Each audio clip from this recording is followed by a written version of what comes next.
Hey guys, welcome back to the channel. My name is Katelyn, and today we are doing a fan art episode. So I am a huge Undertale fan, so when I heard that Deltarune came out, I had to do some type of fan art. Especially after I watched Jacksepticeye's playthrough, I'm like, I need to do a fan art of a character because I love this game, and I mean, with this channel, who has time to play it? I loved playing Undertale, and I'm hoping to eventually play Deltarune, but for now, I'm just gonna live off of Let's Players because I don't have time to play video games. Sometimes, not very often. But either way, after watching the playthrough, I really liked the character Susie from Deltarune, and I just love her edgy emo side, and she's the teenager I wanted to be, the badass, kick-ass type of teenager. I mean, she is kind of a bully, which would be really hard for me to do. But either way, I really love her. I love her character, and I love her character development within the first episode. And for sure, I had to draw something cool with her because she is so kick butt, and I think she's like a dragon or something. I think she's a dragon. I'm gonna go with a dragon. So of course, I had to draw her. So today I'm envisioning doing a really cool kick-ass piece with her, so let's go ahead and jump in and get started.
I'm running out of time, every day goes by so fast.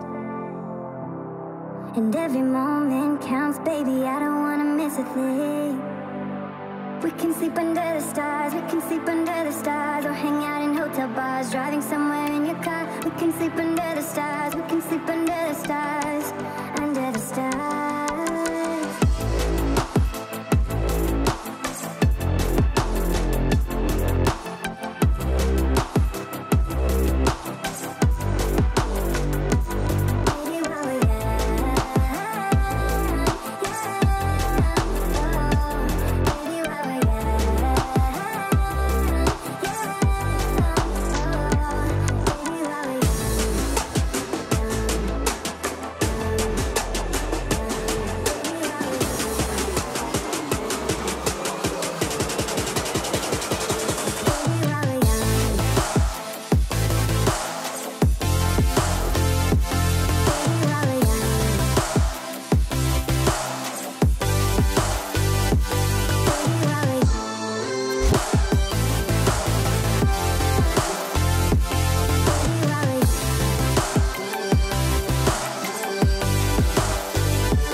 most of this night. Come on, baby, take my hand. And we don't need to do the things we don't want to do.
All right, and we are all done with this Susie piece, and I absolutely love how it turned out. This was a lot of fun, and I just let myself, you know, go crazy with it, let loose, and just do what I felt like doing with this. So this was a nice, chill, relaxed piece in between all the other work I am doing, but I do have a quick question for you guys. Would you like me to do more fan art in the future? I'll put a poll right here, but let me know if you guys would like to see fan art, and leave me a comment down below. What series would you like to see me do fan art from? I do have a very strict policy that I need to either watch the show or play the game or watch the game or know about it before I do fan art of it. So there might be a couple I don't do, but I'd still love to hear what you guys think. Like recently, I just binge watched She-Ra, and I know there's a bunch of characters from that I would love to draw, so let me know in the poll if you guys would like to see more fan art. So thanks again, guys, so much for stopping by and checking out this video, and I hope you enjoyed this fan art piece, and if you aren't already, you can go ahead and hit that subscribe button. I have new videos every week. And if you guys also like Deltarune or Undertale, go ahead and leave me a like down below. I'd love to see who else loves this series. So thanks again, guys, so much for stopping by, and I will see you all next time. Bye, everybody.